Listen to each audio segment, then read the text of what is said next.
प्यारे बच्चों, आप कैसे हैं? उम्मीद कर रहे हैं आप अच्छे होंगे और पढ़ाई भी अच्छे से कर रहे होंगे, क्योंकि इससे पहले मैंने आपको अध्याय 1 से लेकर के अध्याय 10 तक का महत्वपूर्ण प्रश्न दे दिए हैं। उम्मीद करें उससे संबंधित सवालों को आप पढ़ लिए होंगे। आज हम आपको अध्याय 11 से लेकर के अध्याय 14 तक का महत्वपूर्ण प्रश्न क्या करेंगे, आपको देंगे और इसी से संबंधित पेपर में पूछेगा। इसलिए मैं बता देना चाहता हूं, मैथ में क्लियर नहीं होता है कि यही पूछेगा, यही पूछ भी सकता है, नहीं तो अंकों का थोड़ा सा अंतर हो जाता है, बाकी तरीका यही रहता है। इसी टाइप के क्वेश्चन बनते हैं। मान लीजिए किसी ने त्रिज्या 7 सेंटीमीटर दिया है तो उसमें 8 पूछ सकता है, इसमें 3.5 दिया तो 4.5 पूछ सकता है। तो इस प्रकार रहेगा, आप उससे घबराइएगा मत। आइए प्यारे बच्चों, अध्याय 11 वृत्तों से संबंधित क्षेत्रफल को हम क्या करते हैं, देखते हैं। तो कह रहा है आर त्रिज्या वाले वृत्त के उस त्रिज्यखंड का क्षेत्रफल ज्ञात कीजिए जिसका कोण थीटा हो। तो हम आपको बता देना चाहते हैं कि अगर कोई वृत्त होता है, अगर ये वृत्त है और वृत्त का केंद्र अगर हम कहें तो वृत्त का केंद्र ये है।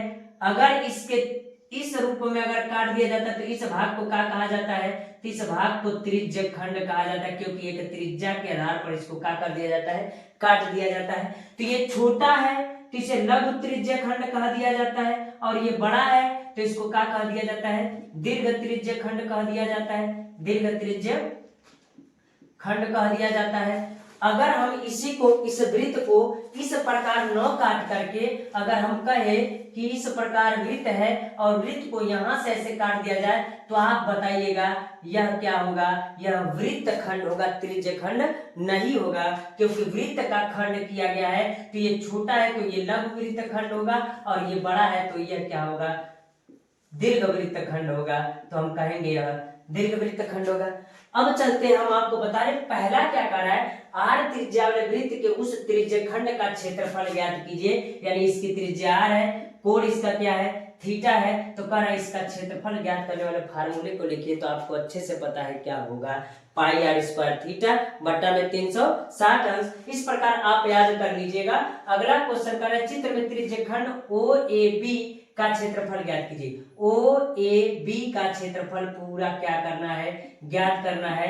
तो आसानी से ज्ञात हो जाएगा, क्यों, क्योंकि यही त्रिज्यखंड है। तो हम कहेंगे वही पाई आर स्क्वायर थीटा बटा में 360 अंश के, तो हम कहेंगे पाई आर स्क्वायर थीटा जो होगा बटा में 360 अंश होगा। जो क्वेश्चन है वो कह रहा है कि एक 4 सेमी त्रिज्या वाले वृत्त के त्रिज्यखंड का क्षेत्रफल ज्ञात कीजिए जिसका कोण क्या है, 30 अंश है। यानी कह रहा है 4 सेमी त्रिज्या वाले, यानी अगर हम कहें आपसे कि एक वृत्त है जिसकी त्रिज्या कितनी है, तो हम कहेंगे 4 सेंटीमीटर है। वृत्त के त्रिज्यखंड का क्षेत्रफल ज्ञात कीजिए, यानी इस त्रिज्यखंड का क्षेत्रफल का कीजिए, ज्ञात कीजिए, जहां पर थीटा बराबर कितना दिया है, 30 अंश दिया है। साथ ही संगत दीर्घ त्रिज्यखंड का भी क्षेत्रफल ज्ञात कीजिए, यानी ये लघु वाला हो गया, इसके साथ ये जो दीर्घ त्रिज्यखंड है ना, तो इसका भी क्षेत्रफल आप क्या कीजिए, ज्ञात कीजिए। तो थीटा का मान कितना हो जाएगा, इसमें पूरा अगर मान लेते 360 अंश होता है, अगर 30 अंश निकाल देंगे तो 30 अंश होगा। तो आप क्या कर सकते हैं, दीर्घ त्रिज्यखंड का भी क्षेत्रफल ज्ञात कर सकते हैं। अगला कार्य चित्र में दो समकेंद्री वृत्तों जिसका केंद्र O है, यानी ये O है, त्रिज्या 7 सेंटीमीटर तथा 3.5 सेमी है, के चाप PQ तथा AB है। यदि कोण POQ यानी POQ 30 अंश, छायांकित भाग का क्षेत्रफल ज्ञात कीजिए। यानी इसका क्या करना, आपका क्षेत्रफल क्या करना है, ज्ञात करना है। तो हम आपको बता देना चाहते हैं, सबसे पहले आप क्या कीजिएगा, इस समय आप पहले बड़े वाले को क्या कीजिएगा, बड़ा वाला निकालिएगा। जब त्रिज्या r बराबर कितना रखिएगा, 7 सेंटीमीटर, और उसके बाद दूसरी बार कितना रखिएगा, त्रिज्या 3.5 रखिएगा। फिर बड़े वाले में से छोटे वाले को जब इसको घटा देंगे तो यही ना बचेगा। तो इस प्रकार बड़े वाले के त्रिज्यखंड का क्षेत्रफल जो रहेगा उससे निकाल करके छोटे वाले त्रिज्यखंड के क्षेत्रफल को आप क्या कर लीजिएगा, घटा लीजिएगा। अगला कह रहा है 21 सेमी त्रिज्या वाले एक वृत्त का चाप केंद्र पर 60 अंश का कोण अंतरित करता है। चाप द्वारा बनाए गए त्रिज्यखंड का क्षेत्रफल और वृत्तखंड का क्षेत्रफल भी क्या कीजिए, ज्ञात कीजिए। जरा ध्यान से सुनिएगा, ये कह रहा है, ये कह रहा है एक वृत्त है जिसकी त्रिज्या कितनी है, तो ये कह रहा है 21 सेमी त्रिज्या, यानी त्रिज्या कितनी है, 21 सेंटीमीटर है। उस स्थिति में हम कह सकते हैं चाप केंद्र पर कितना अंश, अंतरित करता है तो 60 अंश करता है, तो ये 60 अंश हो जाएगा। कह रहा है कि कोण अंतरित करता है चाप द्वारा बनाए गए त्रिज्यखंड का क्षेत्रफल, त्रिज्यखंड का क्षेत्रफल भी पूछ रहा है और कह रहा है वृत्तखंड का भी क्षेत्रफल। तो आप बताइए, अगर हम यहाँ से कहे, इसको थोड़ा सा हम बड़ा बना लेते, ऐसे रहे और ऐसे काटेगा, इस स्थिति में इसका भी क्षेत्रफल क्या कर रहा है, ये पूछ रहा है, तो हम कहेंगे इसका क्षेत्रफल क्या होता है, तो इसका क्षेत्रफल भी ज्ञात कीजिए। तो प्यारे बच्चों, आपका इस प्रकार इसी प्रकार संबंधित आपसे क्या पूछेगा, और मैं बता देना चाहता हूँ आपको, याद रखिएगा, ये डायरेक्ट त्रिज्यखंड पूरा ऐसे बनाया हुआ दे सकता है, नहीं तो ये वृत्तखंड पूछ सकता है, नहीं तो हम आपको बता दें बस ऐसे करके पूछ सकता है। याद रखिएगा, इस प्रकार के सवाल आपके लिए महत्वपूर्ण होते हैं। अब चलते हम आपको बताते हैं कि जो अध्याय 11 का था इतना तो हो गया, अब हम आपको अध्याय 12 का महत्वपूर्ण प्रश्न आपको क्या करेंगे, बताएंगे। तो 12 का क्या कह रहा है, पृष्ठीय क्षेत्रफल और आयतन ज्ञात कीजिए। तो कह रहा है, पहला कह रहा है आर त्रिज्या के एक ठोस अर्धगोले का पृष्ठीय क्षेत्रफल होगा। आर त्रिज्या का ठोस अर्धगोले का पृष्ठीय क्षेत्रफल होगा, तो ठोस अर्धगोले का पृष्ठीय क्षेत्रफल होगा, तो इसको आसानी से कर सकते हैं। एक बेलन के आधार की त्रिज्या 3.5 सेंटीमीटर है, तो एक बेलन है, तो बेलन आप जानते हैं कैसे होगा, शंकु भी जानते हैं, गोला भी जानते हैं, सब जानते हैं आप, तो हम कह सकते हैं ये क्या है, आपका बेलन है। तो आधार की त्रिज्या कितनी है, 3.5 सेंटीमीटर है, और ऊंचाई कितना, तो कहेंगे 8.4 सेंटीमीटर, तो उसका वक्र पृष्ठीय क्षेत्रफल ज्ञात कीजिए, इस पूरे का वक्र पृष्ठीय क्षेत्रफल ज्ञात कीजिए। तो हम कर सकते हैं कि बेलन का वक्र पृष्ठीय क्षेत्रफल क्या होता है, 2πr होता है, तो इस प्रकार इसका निकाल सकते हैं। अगला करें, एक लंबवृत्त शंकु के आधार की त्रिज्या, एक लंबवृत्त शंकु के आधार की त्रिज्या 3.5 सेमी तथा ऊंचाई 12 सेंटीमीटर है, तो शंकु का आयतन ज्ञात कीजिए। तो ये भी तो आसानी से हो सकता है। ये शंकु कैसा होता है, तो शंकु सबको पता है, जोकर के टोपी नुमा होता है जो शंकु होता है। आयतन ज्ञात कीजिए, तो क्या कह रहा है कि इसकी त्रिज्या 3.5 सेंटीमीटर है, और क्या करें, ऊंचाई 12 सेंटीमीटर है, तो आप बताइए 12 सेंटीमीटर तो शंकु का आयतन नहीं ज्ञात कर सकते, आसानी से ज्ञात कर सकते हैं। अगला कार्य सिद्ध कीजिए कि बेलन का आयतन का दुगुना उसके वक्र पृष्ठ और आधार की त्रिज्या के गुणनफल के बराबर होता है, तो इस प्रकार चौथा भी लगा लीजिएगा। अगला कार्य, दो घनों जिनमें से प्रत्येक का आयतन इतना है, 64 घन सेमी है, के संलग्न फलकों को मिलाकर एक घनाभ बनाया गया है। प्राप्त घनाभ का वक्र पृष्ठीय क्षेत्रफल का कीजिए, ज्ञात कीजिए। दो घन है जिनको प्रत्येक का आयतन इतना है, 64 घन सेमी, संलग्न फलकों को मिलाकर के घनाभ बनाया गया, तो उसका वक्र पृष्ठीय क्षेत्रफल ज्ञात कीजिए। तो अगला जो कह रहा है, एक खिलौना त्रिज्या 3.5 सेमी वाले एक शंकु के आकार का है, यानी एक शंकु के आकार का खिलौना है जिसकी त्रिज्या 3.5 सेमी है, उसी त्रिज्या वाले अर्धगोले पर अध्यारोपित है, अर्धगोले पर इसको क्या किया गया है, रखा गया है। खिलौने का संपूर्ण ऊंचाई 15.5 है, 15.5 सेमी है। इस खिलौने का संपूर्ण पृष्ठीय क्षेत्रफल आप क्या कीजिए, ज्ञात कीजिए। तो इस प्रकार कह सकते हैं, इस भाग का भी आपको क्षेत्रफल, तो अलग से शंकु का ज्ञात करके और अलग से गोले का ज्ञात करके और दोनों को क्या कर लेंगे, जोड़ लेंगे, तो इसका ये क्वेश्चन हो जाएगा।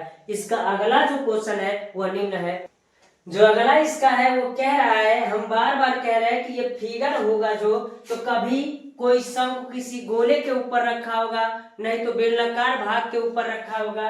तो आइए देखते हैं, एक तंबू एक बेलन के आकार का है, यानी एक तंबू एक बेलन के आकार का है। तो अगर हम बता दें ये बेलन है, तो बेलन का आकार का है। अब क्या कह रहा है, जिस पर एक शंकु अध्यारोपित है, इस पर शंकु का किया गया है, रखा गया है।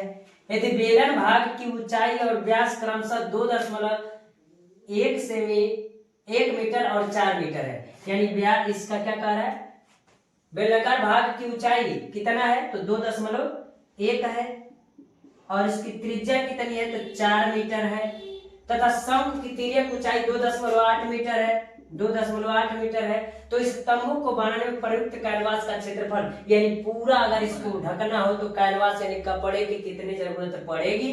तंबू के भीतर हवा का आयतन भी क्या कीजिए, यानी इसके भीतर जो हवा बहेगा उसका आयतन भी क्या कीजिए, आप ज्ञात कीजिए। तो इस प्रकार यह सवाल आपके लिए महत्वपूर्ण होने वाला है, और मैं बार बार कह रहा हूं आपको कि हो सकता है कि किसी गोले के ऊपर रखा हो, किसी बेलनाकार भाग के ऊपर रखा हो, तो इस प्रकार रहेगा। नहीं तो कभी कभी ऐसा पूछ देता है कि बेलनाकार भाग में से शंक्वाकार भाग काट करके क्या किया गया है, निकाला गया है। तो इस प्रकार के सवालों को देख लीजिएगा। अगला कह रहा है एक ठोस एक शंकु के आकार का है जो समान आधार त्रिज्या के अर्धगोले पर अध्यारोपित है। यानी अर्धगोले पर क्या है, अध्यारोपित है।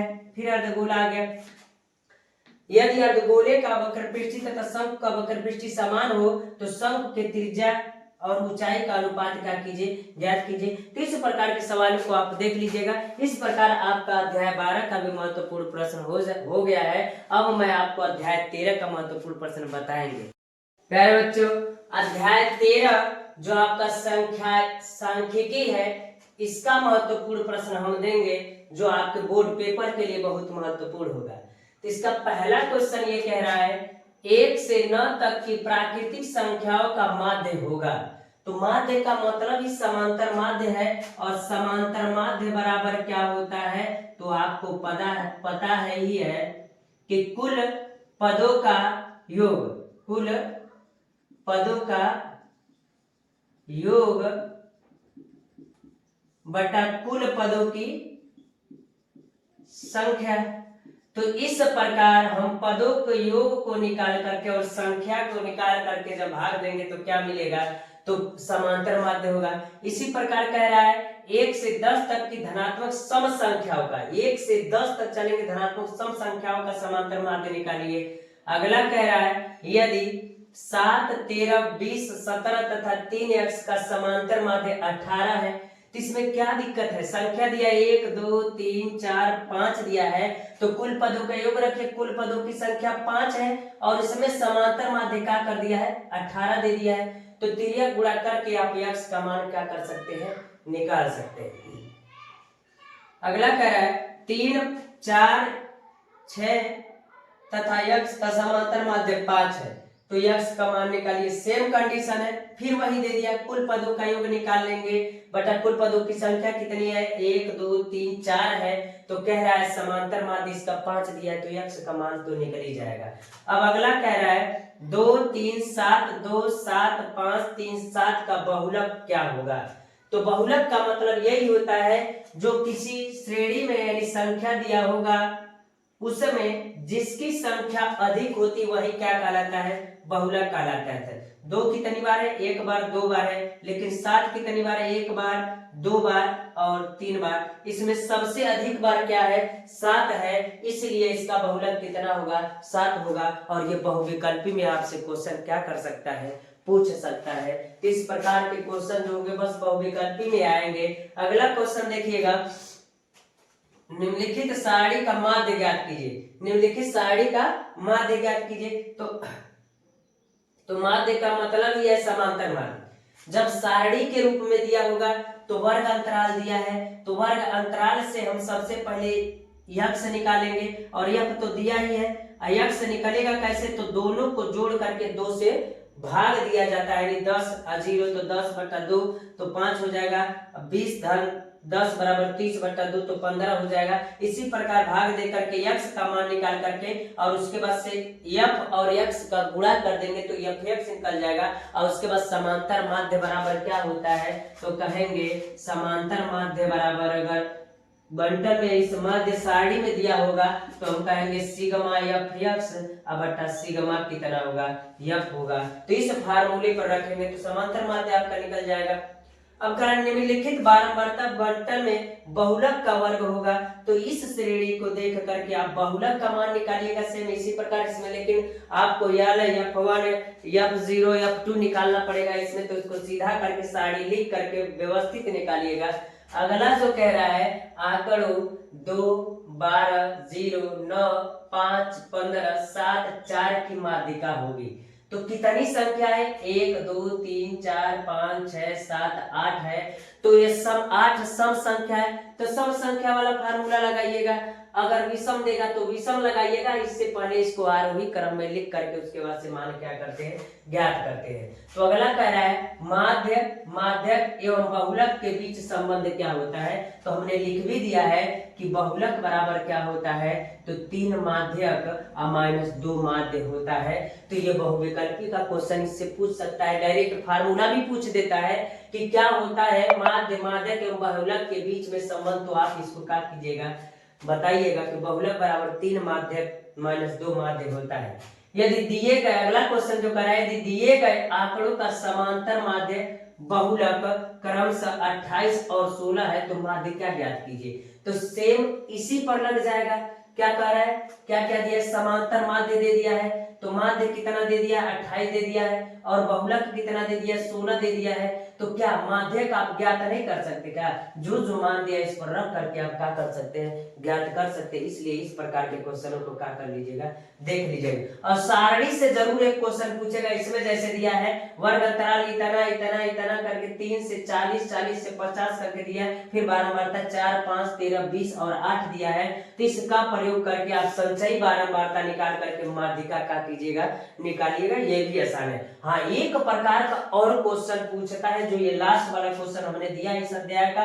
तो कारण निम्नलिखित बारंबारता सारणी में यफ का मान क्या कीजिए, ज्ञात कीजिए। यदि विद्यार्थियों के प्राप्तांकों का माध्य कितना है, 25 है, यानी माध्य दे दिया है 25, तो समांतर माध्य की बात दे दिया है 25, तो उसी फार्मूले पर वर्ग अंतराल निकाल करके एफ एक्स निकाल करके फिर इसमें आप किसका मान निकालेंगे, एफ का मान निकालेंगे, और एफ का ही मान ये क्या कर रहा है, पूछ रहा है। तो प्यारे बच्चों, आपका इतना अध्याय 13 सांख्यिकी से महत्वपूर्ण प्रश्न होगा।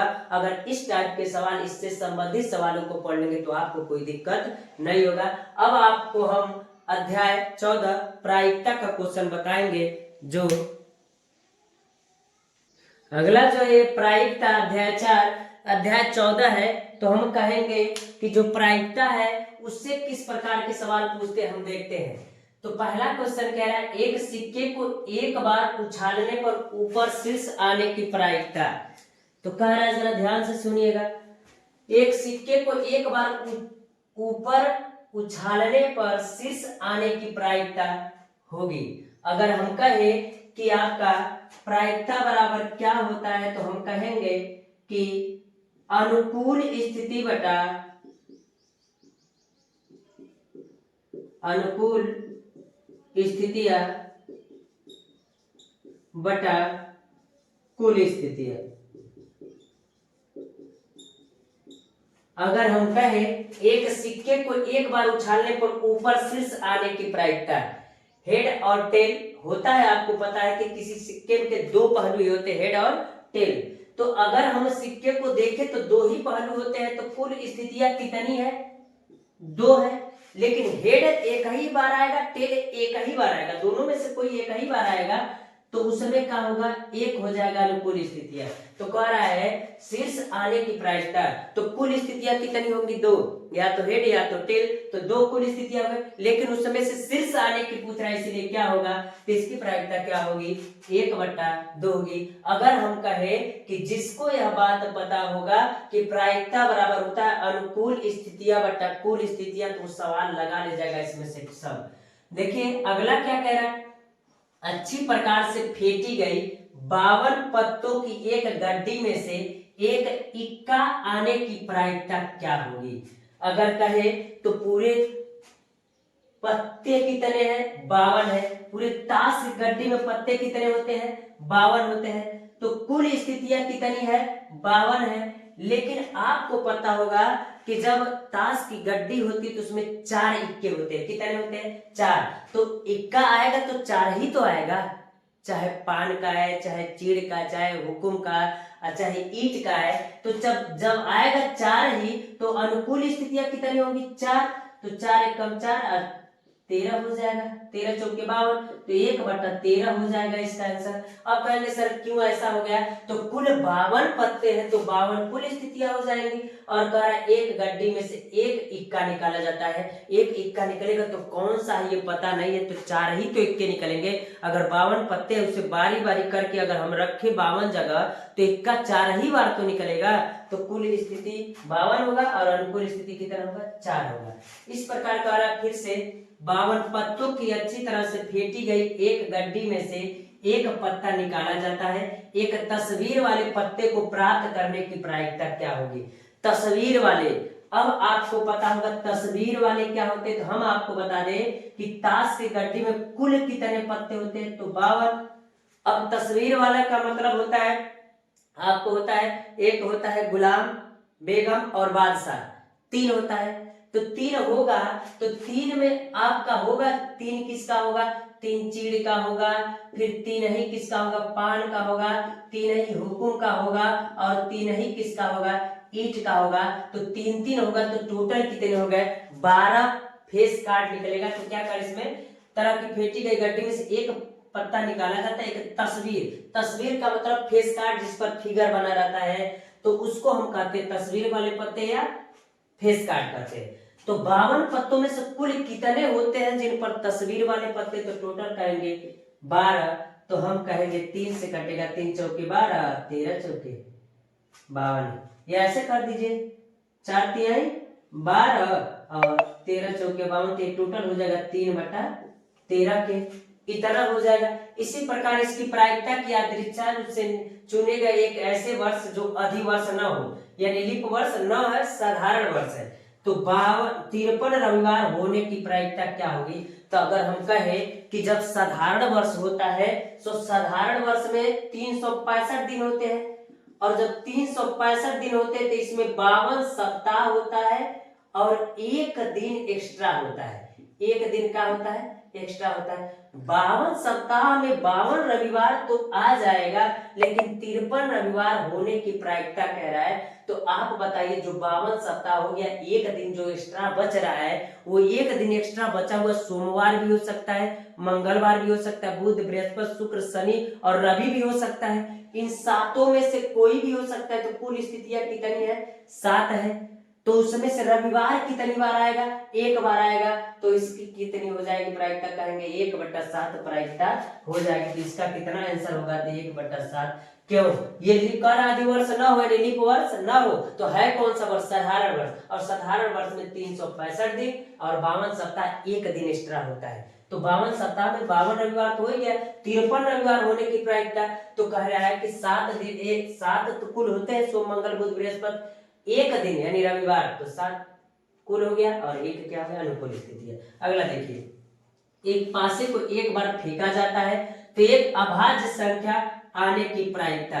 तो अभाज्य संख्या कौन सी होगी, तो हम कहेंगे कि अभाज्य संख्या में अगर हम कहें, अगर आपको कि अगर मान लीजिए, अगर पासे ले ले, पासे में अंक कितने होते हैं, तो पासे में कहेंगे अंक होता है, 1 होता है, 2 होता है, 3 होता है, 4 होता है, 5 होता है और 6 होता है। तो उसमें से कह रहा है, तो अगर 6 स्थितियां होती है तो हम कहेंगे 1 2 3 4 5 और 6। तो अगर हम कहें इसमें से अभाज्य कौन है, 2 है, 3 है और क्या है, 5 है। तो कह रहा है अभाज्य संख्या, तो कुल स्थितियां कितनी है, 6 होगा, और अभाज्य संख्या आने की प्रायिकता कितनी है, 3 है। तो 3 हो जाएगा। तो कहेंगे 3 कम 3, 3 दूना 6, यानी 1/2 प्रायिकता हो जाएगी। इस प्रकार हम कह सकते हैं अभाज्य संख्या, 2 भी अभाज्य संख्या है, 3 भी है और 5 भी है। तो कुल कितने हुए, 3। लेकिन कुल स्थितियां पासे में कितनी होती है, 6 गो स्थिति होती है, 1 2 3 करके होता है ना। तो हम कह सकते हैं कि कुल स्थिति 6 और अनुकूल कितना होगा, 3 होगा, 1 2 3। तो उसमें कितनी हो जाएगी प्रायिकता, 1/2 हो जाएगा। कह रहा है एक थैले में 3 लाल गेंद, 2 नीली गेंदे, थैले में से एक गेंद यादृच्छिकता निकाली जाती है, गेंद के लाल होने की प्रायिकता होगी।